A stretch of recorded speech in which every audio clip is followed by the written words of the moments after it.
Welcome everyone to Monday Match Analysis. It is the first day of a major, except it's the Australian Open, so it's the second day of that major, which means it is time for the traditional early rounds, first Monday of a mailbag, first Monday of a major mailbag. There's a lot of M's to juggle with, and for this occasion, something I believe I did last year, if my memory serves, we are doing it live. Australia gives me the opportunity to do that. Maybe I'll do it again before the tournament ends, but this will be kind of a trial run. Instead of doing the mailbag and posting it later, I'm going to get a chance to answer some live questions towards the end there. So I did post on the YouTube community tab. I got many comments.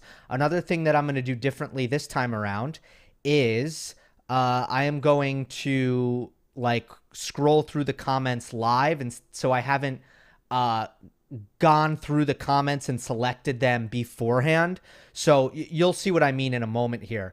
But while I give a little bit of time just for people to get on the live stream, and thank you for everyone who has joined already, I do want to read through some day one results and just give some quick thoughts on it.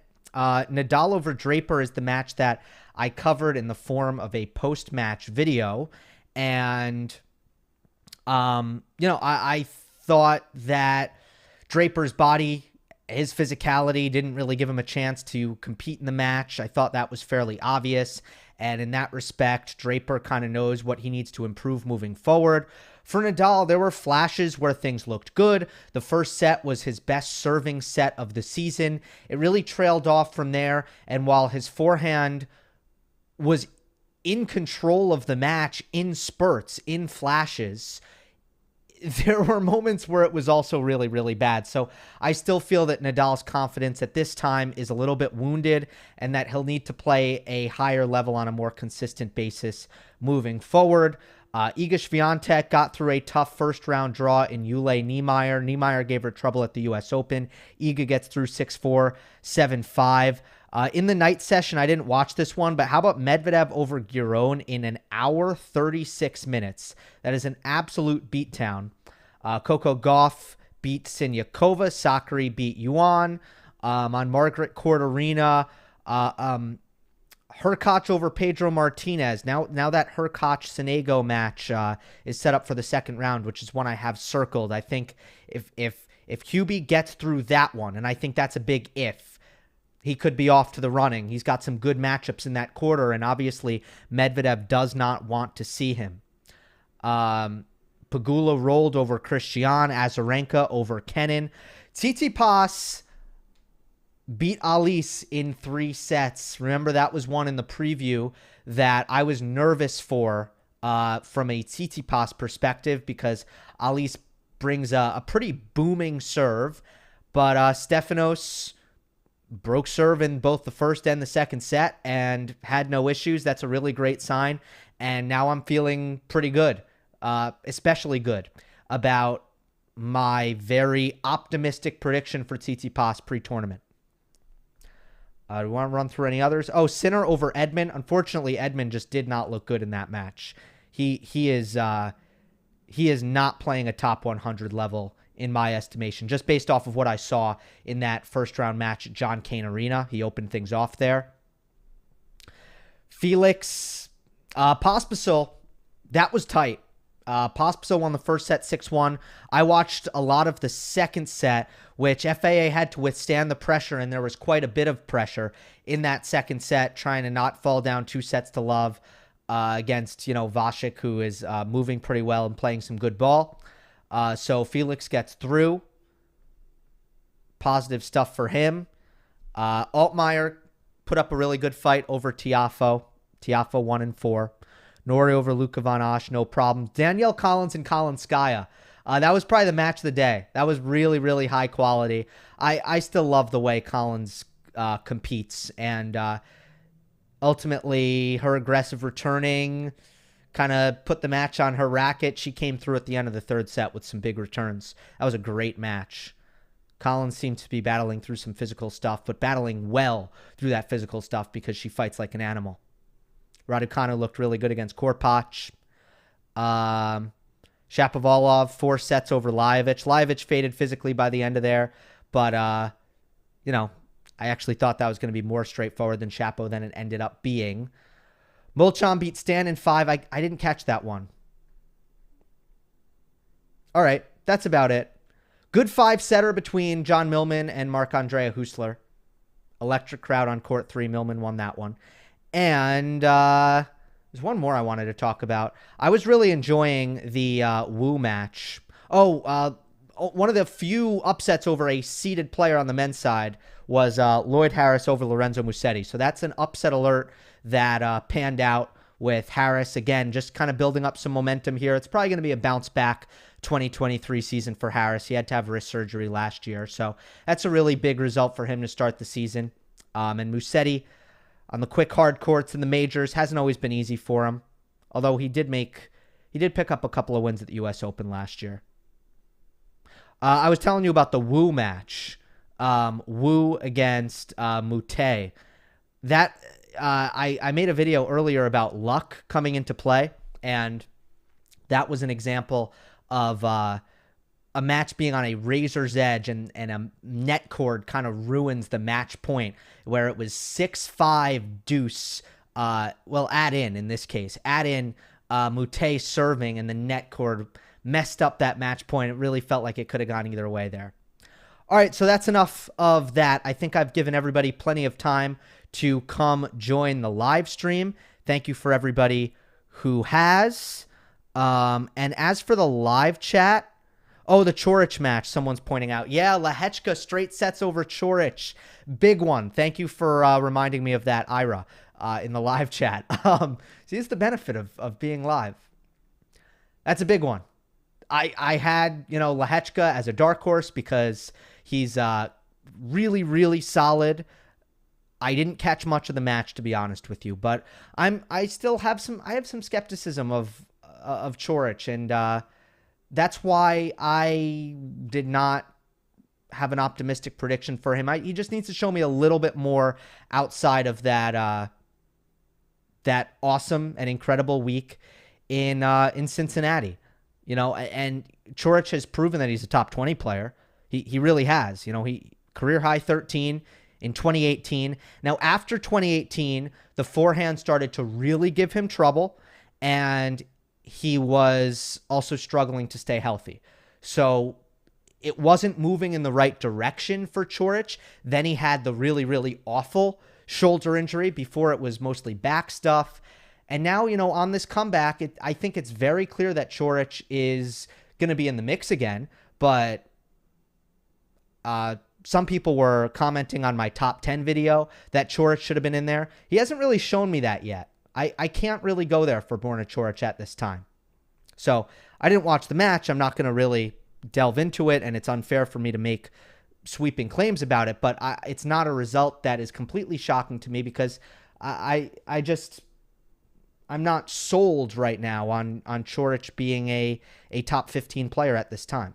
Let's get into the comments after I drink some espresso. All right, so this is what I mean. I'm gonna kind of scroll through the comments, and you're gonna be able to see this if you're watching on YouTube. On podcast platforms, it's gonna sound exactly the same. First one is from Footfault Tennis. Historically, in the last 20 years, the U.S. Open has been the slam for a player outside the big three plus Murray to break through and win a slam.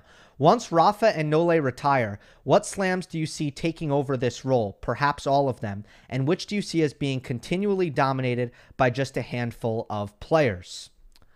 Well, first of all, I don't think that trend is going to go anywhere. The U.S. Open is going to be a more wide open slam always, in my estimation, because of the physical and mental fatigue that players are experiencing by that time of year. Australia, everyone's pretty healthy and pretty fresh, so the talent is going to really dictate who is winning these matches. It's not going to be about, the stuff that kind of sets in as the season progresses, with things sometimes we don't even know about, with players playing through injuries and being burnt out and tired and all of those things that come into play. So I actually tweeted earlier on about why this is, because day one at the Australian Open was very, very, very short on upsets. There just was not many of them. And I tweeted that it's because exactly what I just said, physically and mentally, players are fresh at the Australian Open and they are not at the US Open. And there is someone who came into my replies and hit me with some really good data in this respect, where I was just going off of watching year after year after year after year. I noticed these things very, very clearly, right? And I also go back and I look at quarterfinals results and I'm saying, okay, how often are these seeds holding up? How often are we getting surprises? And then, of course, we have the first-time champions on the U.S. Open side of things. But somebody came in with match-by-match data, and it goes as followed. According to Pinnacle Odds, Pinnacle is a sports book, if you bet 1 unit on every single match, I don't know if this is men and women. This is the only problem with this data. I don't know that if it's men and women or only men. But if you bet on every single match 1 unit for the Australian Open and you only bet on favorites, you have a positive ROI, return on investment, of 1.7%. If you bet on underdogs every single match in the last 10 years, that's the sample size here, 10 years, significant, you are down 20%. So a 20% negative ROI betting on only underdogs at the Australian Open. Now, if we look at the US Open, if you bet on only favorites, you are negative 3.3%. But if you bet on only underdogs, you're only negative 2.2%. So the difference in how often you would profit betting on underdogs in the US Open and the Australian Open is enormous. You are way more profitable, albeit you still lose money. You are way more profitable at the US Open. And by the way, if you're not familiar with betting, the reason why you would lose money either way is because they're so close and there's a tax that you pay to bet. And that tax is really why, one of the big reasons why the book always wins and the bettors always lose. And that is why if you only hit 50% of your bets, you actually end up losing money because of that tax. So just to kind of get into the weeds and explain why that is. So yeah, that is that's my answer for that. Let's move on. Next one is from Maria. I never played tennis, but love watching tennis. I noticed that a lot of players you mentioned how backhand or forehand is limiting them. Example, Hubie FAA, and how particular ground strokes need to be improved. But how hard is it to improve your ground stroke? Is it comfort, ability, or stubbornness, which is understandable? Thanks. So basically the question here is, why do players have... Oh, sorry if I didn't change it here. Basically, the question is, why do players struggle with particular ground strokes and, are unable to kind of figure it out? I mean, this is kind of $1 million question here. First of all, habits from a technique standpoint are very, very, very deeply rooted. They start from when players are very, very young, and generally those things, you can change them, but it's hard. It's very, very hard to completely change the way you produce a stroke. But I think there's some things that just can't be explained in this respect, where a lot of players have a natural side and an unnatural side. And I think this exists at all levels. I mean, for me, my natural side is my forehand. My unnatural side is my backhand. Say, and I've experienced this many, many times, say I do not play tennis for 4 months because I was injured and I return to the court. I lose very little on my forehand. Like, it is so natural for me to hit that shot that I can spend 4 months off the court and I don't lose much on it. On my backhand side, I feel like a novice. I feel like I've never played tennis in my life because my backhand is learned. It does not come natural to me. My forehand does. And I think pros have that as well. It's really hard to explain. But you're going to get some guys, Hurkacz on the forehand, Berrettini on the backhand, perhaps Felix on the backhand. You're going to get some guys who are going to go their entire career knowing, I mean, you talk to Steve Johnson. I was talking to Gruskin about this. Like, Steve Johnson can't hit a drive backhand. He gets it, man. Like, he understands that this is a problem for him. He would love to have a better two-handed backhand. It's not that simple. It's just not. Yeah, these things are hard to explain. It's just a part of the sport. I'm going to skip this one about Tsitsipas. I don't have a good answer. You mentioned that Shapo has put on more muscle this offseason. How do you think this impacts his 2023 season? That one is from Yashit Bruel. Well, a lot of Shapovalov's errors come down to footwork. So I would hope that he can maintain intensity in his feet a little bit better. And then the second thing is, I do think Shapovalov plays very well when he is patient and he's able to wait for the short ball before he pulls the trigger and looks to attack. And hopefully with stronger legs, he just feels reinforced that he's able to be patient from the back of the court and wait for his moments, because that is when Shapo is at his best. He's an aggressive player, but that doesn't mean you need to have poor shot selection and play low percentage tennis, which Shapovalov can do at times. Next one from Ron Robbie. Hi, Gill. Happy Australian Open. How impressed are you with Sun Woo Kwon? I wasn't very familiar with him a week ago, but I was so impressed with how big his game is for a player who isn't very big or physically imposing. What do you think his ceiling is? Also, which player, active or retired, does he resemble? To me, he seems like a mix of Ferrer or Nishikori, only with more firepower than both. Good question. Sun Woo Kwon won Adelaide 2, and then he lost first round yesterday. Who did he lose to? Let me pull that up quickly because it's escaping me. Kwon lost to Christopher Eubanks. Congratulations to Eubanks. Wild card. American. Wins in 5 sets. All right.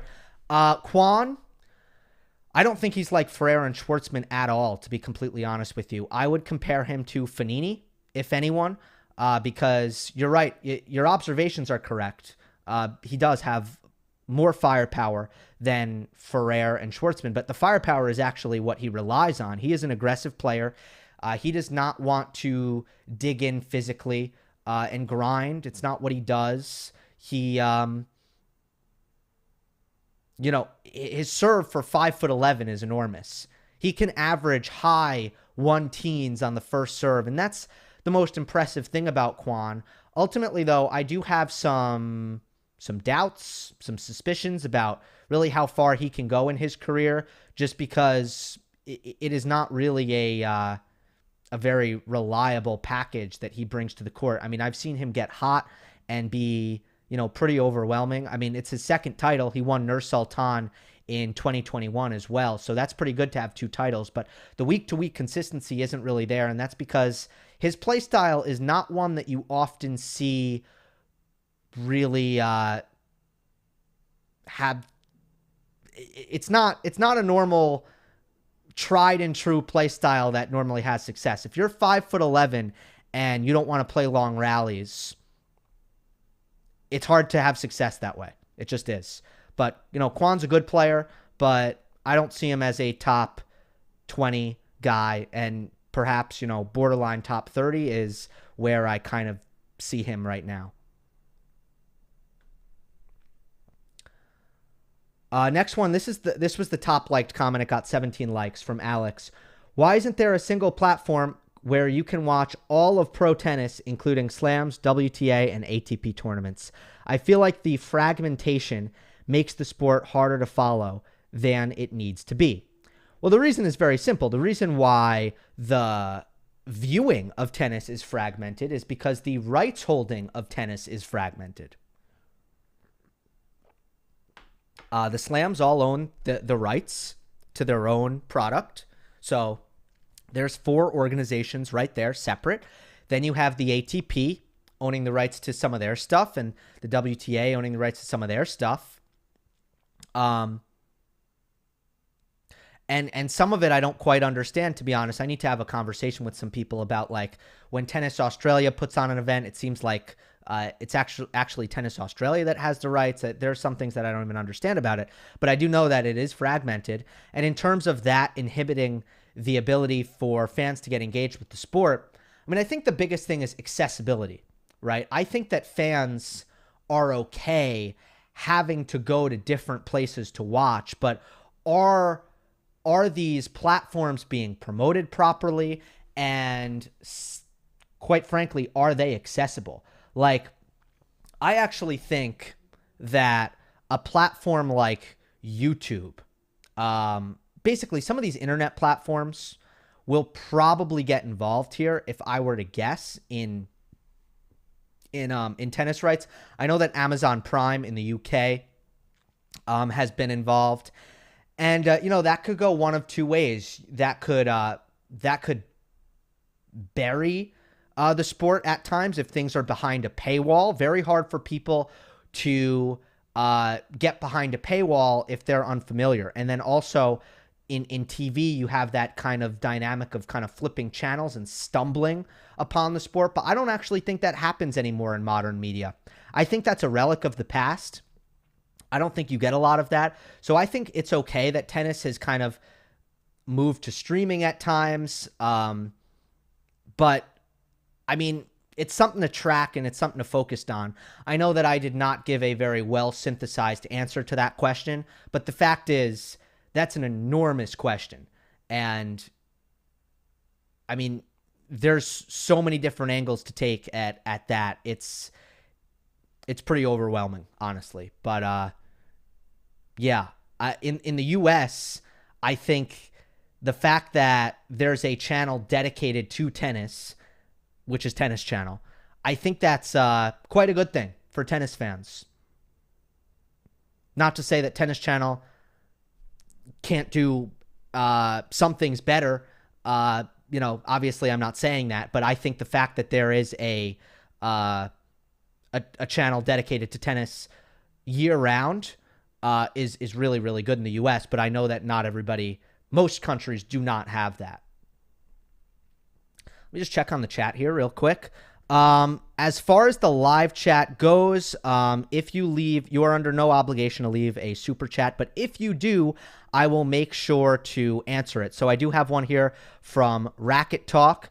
Hello from the boys also at, I think I saw Game to Love. What's up, Ben? What's up, JG? What are my thoughts on Shang? I love that lefty forehand, and if that serve continues to develop, I'm pretty high on Jerry Shang, and I'm excited to see that. All right, I do want to get this from Racket Talk. Thank you for the super chat question.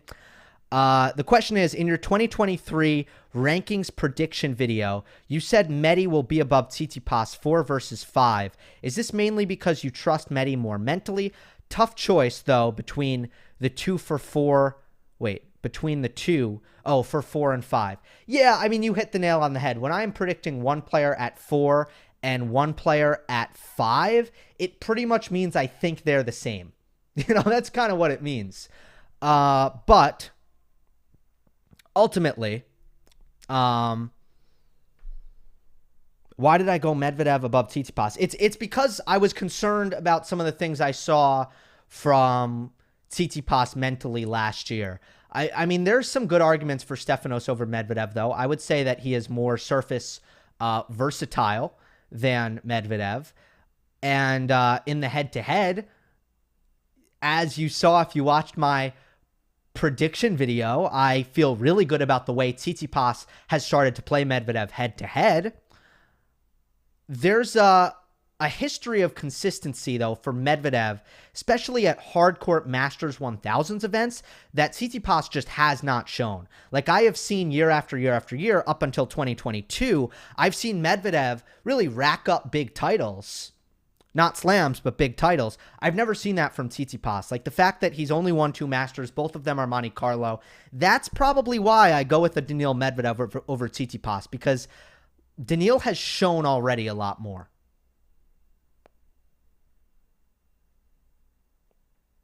All right, let's go back to the comments on YouTube.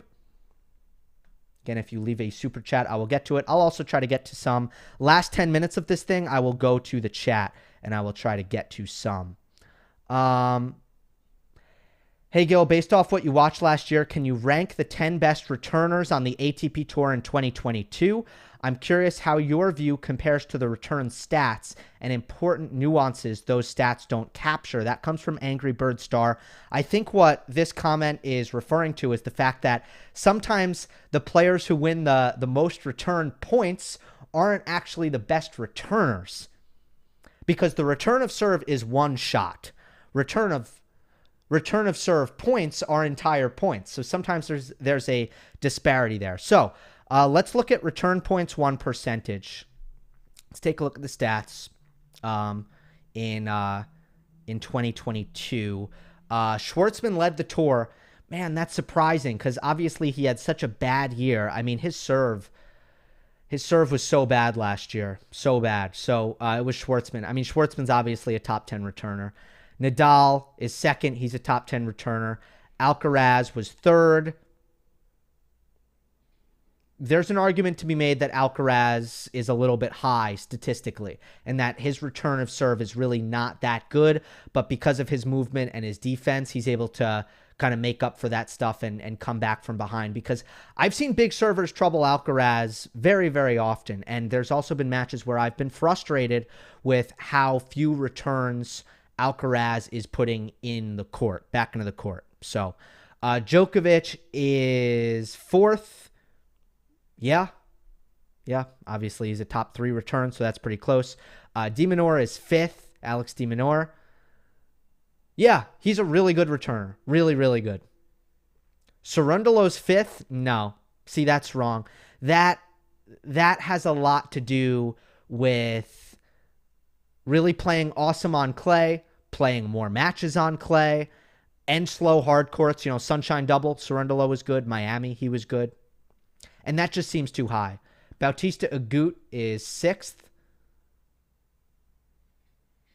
Yeah, that seems about right. Sinner is seventh. I think his return is better than seventh. I think he's a top 5 return in the game. Zverev is eighth. Yeah. And then Medvedev's ninth, and then Ruusuvuori is 10th. I'm going to stop there. I don't know. It's pretty tough. I wonder what my top 10 would have been if I didn't see that and I was just trying to kind of rack my brain and go for it. But that would take more time than I'm willing to spend on this right now. Let's go to the next one. From Maciek. Is net play becoming the new norm? I always felt that pure baseline play, exemplified by players like Zverev, Medvedev, was prone to being exposed by crafty volleyers. Of course, the speed of pro tennis is nothing like amateur play, which is what I was basing my opinion on. However, now the latest crop of players, Alcaraz, Rune, Hubie, but also seasoned veterans, Novak, Rafa, are starting to rely on it more with good results. I always felt that the full court usage and more vertical play, such as moving forward,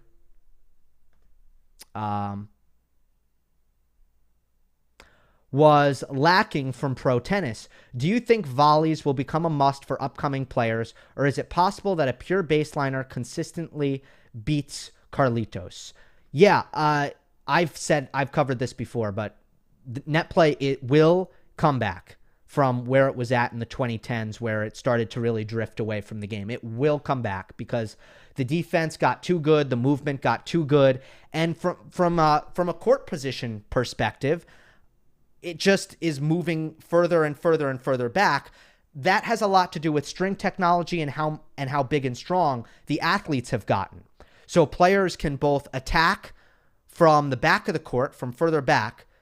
I mean, watch 2000s tennis. In order to do damage, you have to move inside the court. That's not true anymore. You can hit winners from behind the baseline because of racket speed, modern string technology, strength of the athletes. So why would you move inside the court? If you can do damage from behind the baseline and you can defend better from behind the baseline, well, you should play far back, of course, right? And then, you have dynamic guys like Alcaraz and Nadal and Djokovic who are this is the best case scenario and this is the modern ideal. They are feeling out a point and they're using their court position dynamically forward and backward based on kind of offense, defense, neutral. I mean, it's beautiful the way they use their court positioning to their advantage.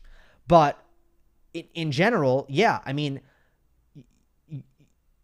these guys are getting too good out of the corners, too good defensively, where you have to come to net to finish points. You just have to. I mean, finishing on Daniil Medvedev from the back of the court, God, good luck. I mean, you're toast. You're toast.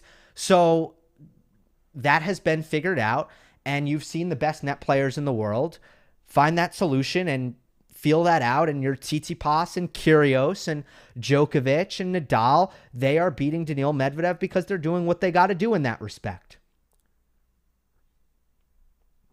No doubt about it.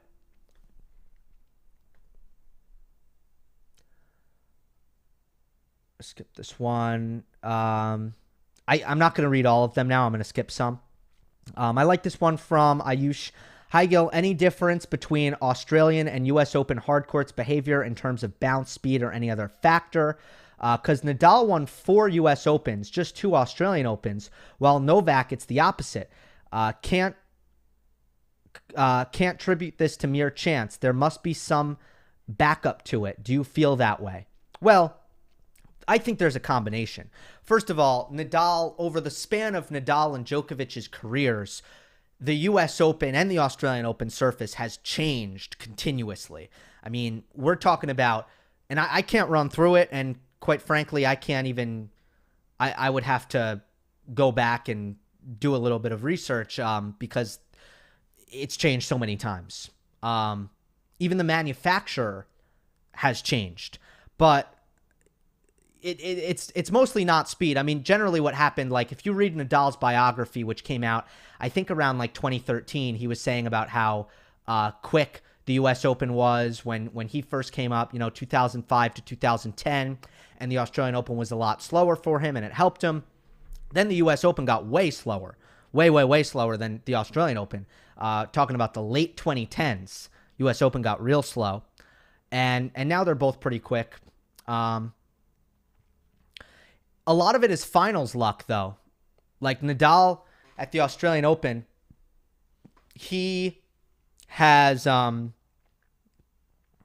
he's lost a ton of finals, right? I think he lost 4 finals in a row before losing to Medvedev, and he's had a terrible bill of health. His injury history has been awful in Australia, which is just wild because it's the first event of the year pretty much, but that's just how it's been.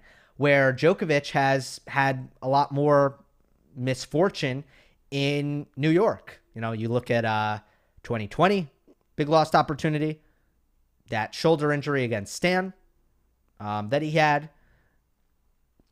the calendar spot in 2021, he loses to Medvedev in the final, and the big reason why he kind of lost that final was what had happened before that. He was exhausted from, first of all, feeling all that pressure throughout the tournament, therefore not playing his best, having to work way too hard mentally and physically in every single match there.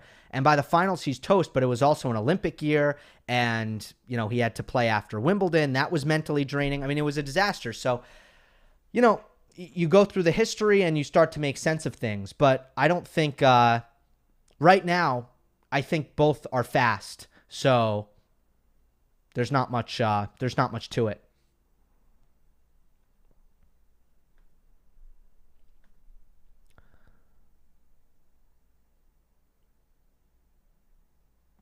What do we got here?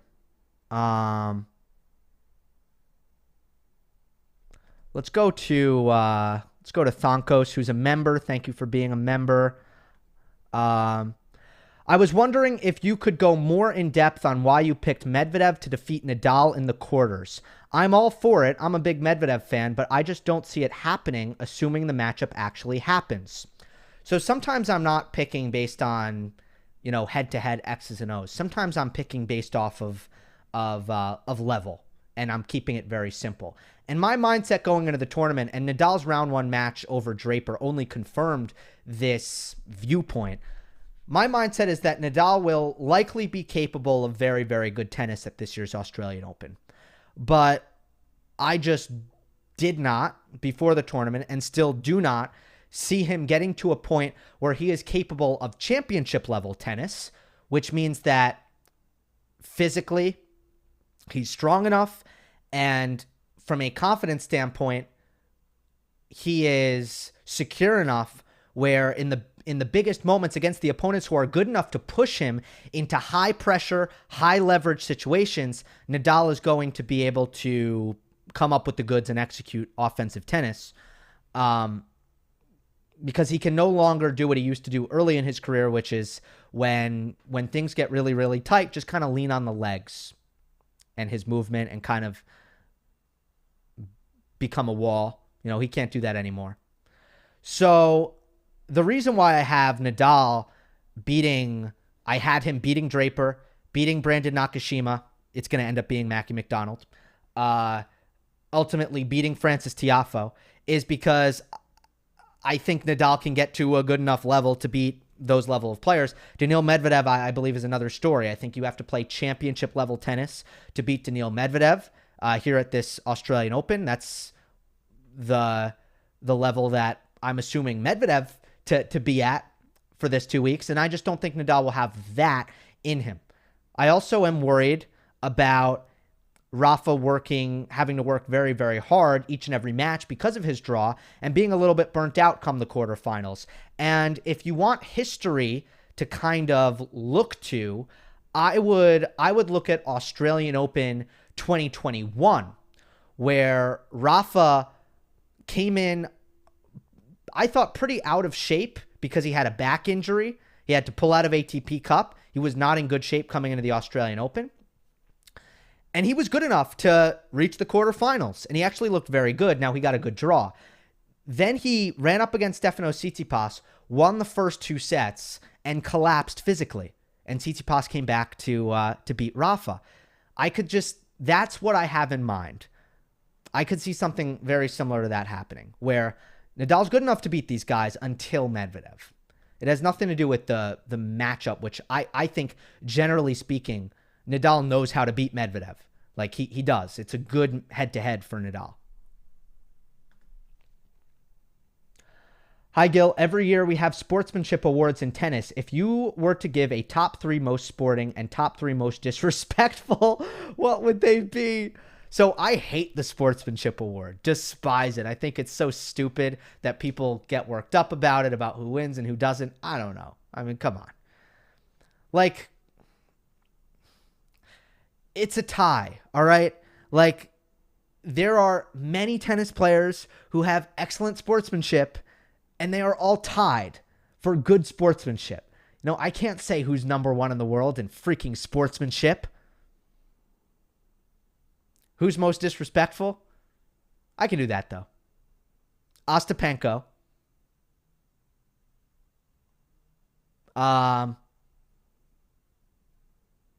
Who else is like just really... I don't think anyone reaches her level in terms of just insulting opponents after the match. So I think she's first. I mean, she's just ruthless at times. Yeah, I mean, Kyrgios at number 2. He doesn't care about this stuff, but I would say Kyrgios number 2. And then sportsmanship. Let's go with Brooksby. Let's go with Jensen Brooksby. Now, let me make something really clear about my view on this. And I tweeted this. Somebody disagreed, but I think most people agree with me here. Some people will disagree. I do not look at someone's sportsmanship and make judgments about their character. And I think it's an awful mistake to do so. I think that you can compete with tremendous sportsmanship and in the public eye and on, when it comes to playing a tennis match and shaking hands with your opponent and giving them a hug and saying the right things about them after the match. I think you can do all those things, be a god-awful person. I think you can be someone who is abusive behind closed doors, terribly narcissistic, treats people in their lives horribly. Like, you can be a horrendous person and have good sportsmanship, and vice versa. You can be an absolute angel. You can be a wonderful, wonderful, wonderful person. There was actually a feature about Yulia Putintseva that I loved by Alex McPherson, which was about how Putintseva is kind of a devil on the court and an angel off the court. That can be the case too. You can be an awful person in terms of sportsmanship and our stuffy, unwritten rules about tennis, but then be a really good person in reality. So when I say, Kyrgios, Ostapenko, right? Like, when I say these people who don't really have maybe great sportsmanship, I'm not calling them bad people. I'm not. And we don't know these guys. And I would really, again, I can't emphasize it enough. You should not assume you know who these people are. You do not. You do not, based on how they act on the court. All right, I'm going to do just a couple more from YouTube, and then let's go to the live chat. All right? Another one from a member here. It comes from Abhishek. Hey, Gill, if you had to rank the top 10 movers, not just speed, but overall movement in tennis today, who would you pick? And let me give you 5. 10 is too many, but I am going to go with Medvedev, Alcaraz, Djokovic. This is in no particular order. Medvedev, Alcaraz, Djokovic, Michael Emer, Alex de Minaur. Those are my top 5. I think I would consider Tsitsipas in there. I would... Who else? I'm definitely missing some people, but I want to move on. Let's go to the next one. Who do you think has a higher ceiling? Oh, this is from the same person, so let's go to someone else. Hey, Gil, huge fan of your content. This time, my answer will be different. You mean your question? I want to ask about the WTA. Every time I see Garcia playing, I feel like, where was she all these years? Her game style is born to get slams. Do you think she is able to win a slam or maybe even try to compete with Swiatek for the #1 spot? Yeah, actually, that's funny you ask about Caroline Garcia because, and sorry for those of you who didn't see the full comment, I'll flash it up here. It's funny you ask about Caroline Garcia because she's probably my pick to win it on the women's side. Not that I would doubt Swiatek. I mean, she is the rightful favorite, but I do think Iga has a pretty bad draw. And I'm curious to see if somebody can execute a similar match that Pegula did at United Cup, just taking all the time away, going hard to that forehand, aggressive on the return of serve. It'll be interesting to see. I mean, these are good servers conditions. And by the way, low bouncing, pretty low bouncing, which is also not awesome for Iga. Again, she's still rightfully the favorite. But man, Garcia, I mean, the biggest difference that I saw in Caroline Garcia, first of all, she imploded mentally.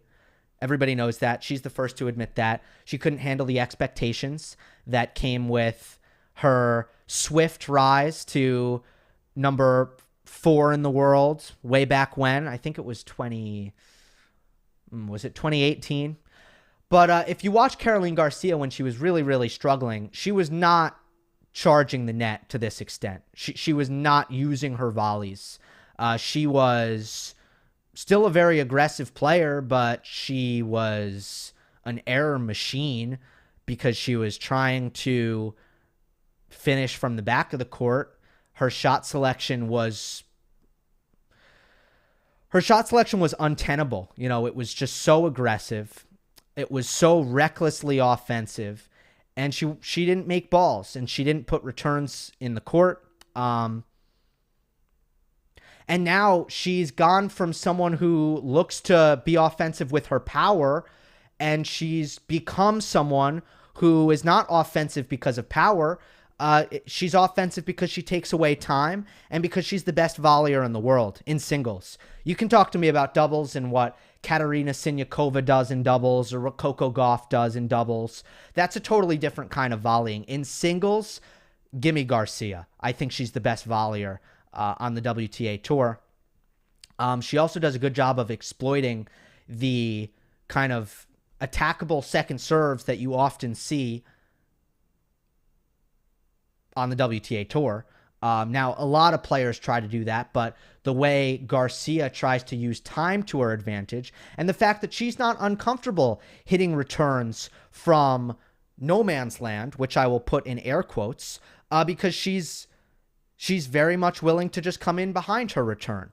So, a lot of players, they are unable to kind of execute that return strategy because either they feel like they need more time, or they're not comfortable kind of in that court position because they don't like to move forward. So Garcia is fascinating to watch. Really in the top 5 for me of players to watch in terms of entertainment value because of her style. And by the way, she's got a top 5 serve in women's tennis. Somebody asked me in this comment section. Can I find it here?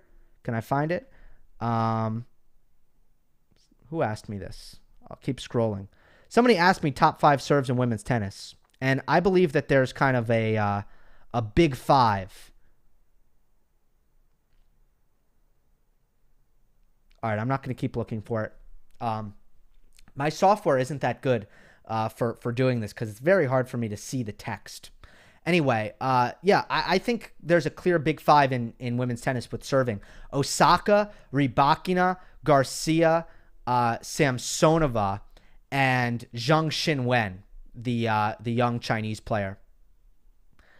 Pliskova kind of used to be up there. It's not quite there. Kudermetova, borderline, not quite there. Sabalenka, Kvitova, not quite there. I feel like there's a big 5 there. Garcia, Rybakina, Osaka, Samsonova, and Zheng Xinwen. All right, let me go to the live chat. Let's go to the live chat. Let's see if any super chats. Thanks for becoming a member to Kathy. Super chats. No. Okay. So now I will read through your comments. From Alex Ellis, how do you like Tiafoe's chances against Nadal in a potential round of 16 match? I mean, right now I actually don't love Nadal's chances, but we got to see how this plays out. Don't say Steph. I have seen, I don't know if it's the same comment. I have seen people saying don't say Steph.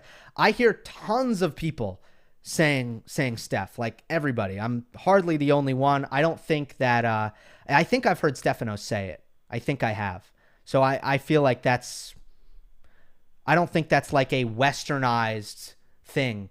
But also something that some people don't understand about tennis broadcasting that I see a lot. Some people are like, why do commentators say the Greek, right? Or why do tennis players, commentators say FAA? It sounds bad to say the same things over and over and over again. The ear doesn't like it. So that's why when I'm talking about someone like Tsitsipas, I might say Tsitsipas on first reference, and then Stefanos, and then Steph, and then, you know what I mean? And then kind of rotate it, and then the Greek, and then the world number 4. Like, you want to change the way you're saying it. So I will not stop saying Steph. I'm going to keep saying it because I think it's fine. All right.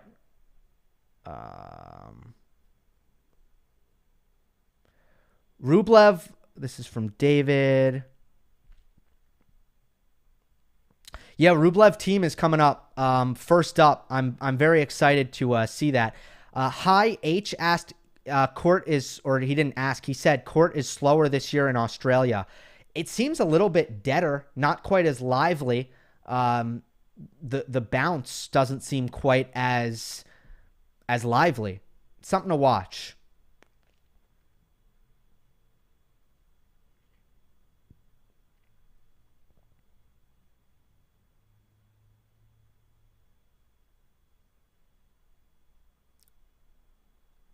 Murray Berrettini is also a big one coming up. Miles says that Murray will beat Berrettini. Oh, I'm sorry, Ira. I didn't realize you were saying don't say Steph to the sportsmanship comment. I get it now. I just got a comment way back that said stop saying Steph, Gill. It's so American. It's so American of you to say Steph, and that's what I was responding to. All right, here's a question from Ghibli. Can we foresee Shapo making it to the top 10 ever, or is he not consistent enough, nor has a high enough ceiling in his game beyond his offense. No, I absolutely think that Shapo can be a top 10 player. I think that's so evident. He needs to manage, like, man, there's so much room for him to kind of grow from just staying disciplined in the shot selection, physically making sure not to break down and keeping the intensity in his footwork, as I said a lot earlier in this mailbag. Managing matches, perhaps just being less emotional is going to help him manage the ebbs and flow of matches. I mean, he reacts to every single point. It's an absolute roller coaster with him mentally and emotionally, but just with his ball striking talent and his offensive repertoire, the fact that, like, technically speaking, he even has I think he shows some good promise in his ability to hit block returns and slice backhands so that he can put more balls in the court when he's rushed. All of these things are positive, and I think Shapo will get in the top 10 at some point because he absolutely should. The question that I have for Dennis is, does he want that? Does he really want that? Because when I got really discouraged about Shapovalov's future, it had nothing to do with how he was playing. It had nothing to do with my take on his abilities. It had to do with some of the things that he was saying, the fact that he wasn't improving whatsoever. And in conjunction, those two things, it just seemed like Shapo was content. And some players can get content. Some players admit that they got content. Tiafoe has talked a lot about that. Francis really broke through into the top 50 in 2018. And once you become a top 50 tennis player or even a top 30 tennis player and you're making good money on the tour, life is good. You're getting into every tournament you need to get into. Players react to that in different ways. Either you're satisfied or you're not satisfied.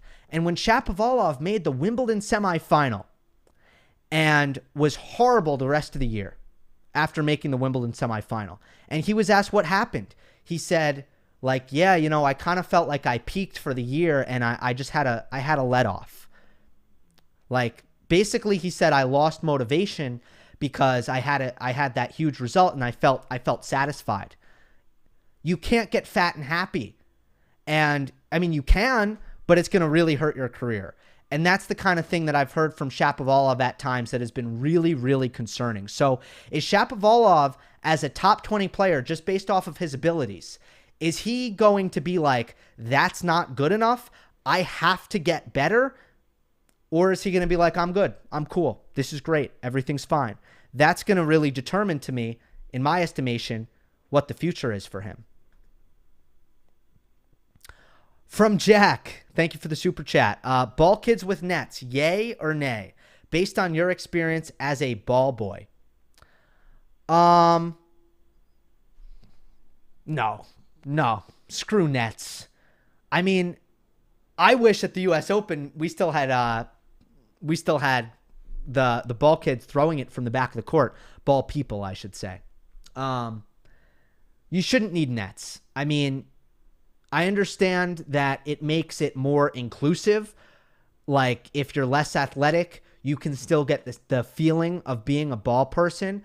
But I mean, part of my experience there was rewarding because it, was kind of hard to make it. So I could see I think that would be the advantage to nets, is that you can be not very coordinated and still do it.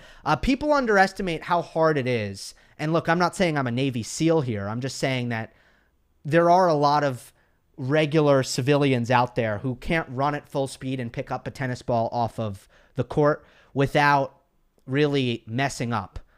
You got to be able to do it maybe 19 out of 20 times.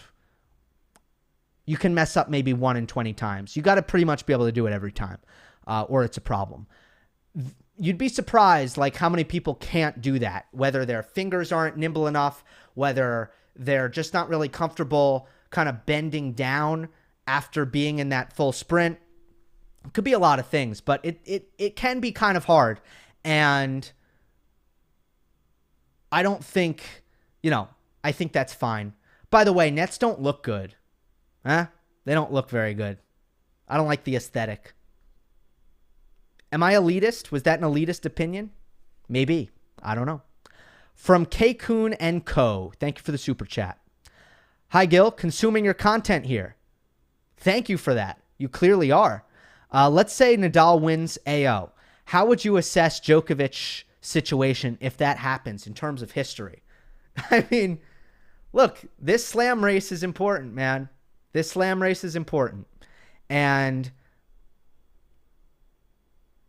last year was big in two ways. It was big that Nadal pulled ahead. It was also big that in a year where Djokovic missed 2 out of the 4, he still won one. That Wimbledon was huge. So, it's fairly obvious right now where we stand that Djokovic's body is holding up a little bit better than Rafa's. So, Nadal, in order to kind of win this thing at the end, he probably needs to keep chugging along and build a little bit of a cushion here, a little bit of a lead. I mean, at the end of the day, that's what it means for history. It's just about what is this tally going to look like when they both hang it up. And as much as I have kind of rejected the GOAT debate as like a really good way to discuss these guys and their place in history, I think it's a pretty crappy way to discuss these guys. The slam race is important, and I will never shy away from that. Who do you think is the better player at net between Nadal and Djokovic? Nadal. I think his hands are better. His drop volleys are really, really awesome, Rafa's. Djokovic has good volleys, but not quite as good at just deadening the pace and executing that drop volley.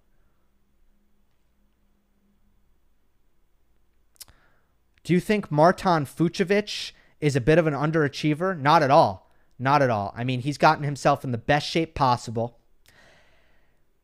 And, he's just not...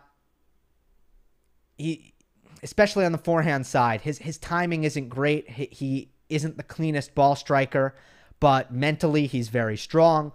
The fitness is incredible, which takes a lot of hard work. So to me, Fucsovics is putting the hard yards to be as good as he possibly can be. It's just that off of the ground, especially on the forehand side, he's not as gifted as some other guys. Who's going to win, Rublev versus Thiem? I think Rublev will win. Rublev's won 4 straight over Thiem.